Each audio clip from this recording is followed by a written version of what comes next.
You right here, Kenneth. How then do we deal with writers, many of them dead and unable to respond, whose attitudes about race, gender, and sexual identity are no longer deemed tolerable? And of course, you answer that question in the afterword. I want you to answer it here. How did you deal with that thorny question when selecting these 58 books in great short books? It was really an important question for me because I believe in the importance of expression and free expression.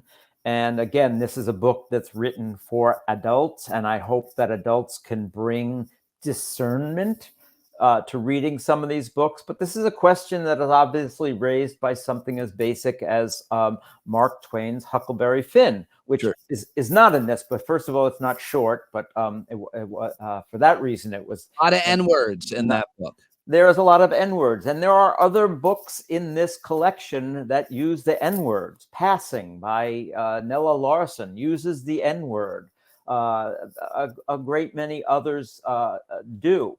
And that's a difficult issue today. I don't think that we have to read, first of all, you mentioned the book, The Awakening by Kate Chopin. She never uses the N-word, but she uses other euphemisms for Black people. She was writing late in the 19th century, writing from the postbellum South. Yeah. And there are references to characters who are perhaps house servants that you use words that would no longer be considered politely acceptable. Other writers, Black writers, use those same words. A brilliant, brilliant book called The Middle Passage by a man named Charles Johnson, one of the great books of the past half century or so. He uses the same words. A white writer in 19th century America versus a Black writer in 20th century America. So I think that as a reader, you have to bring a sense of discernment. What was the writer trying to accomplish? Are the views they express their views? Or are they the views of the characters they are creating? I think those are really legitimate and fair questions. So I think it's dangerous to just say that because a novel includes a word that we might find distasteful today, that we shouldn't read it, is a very, very dangerous idea.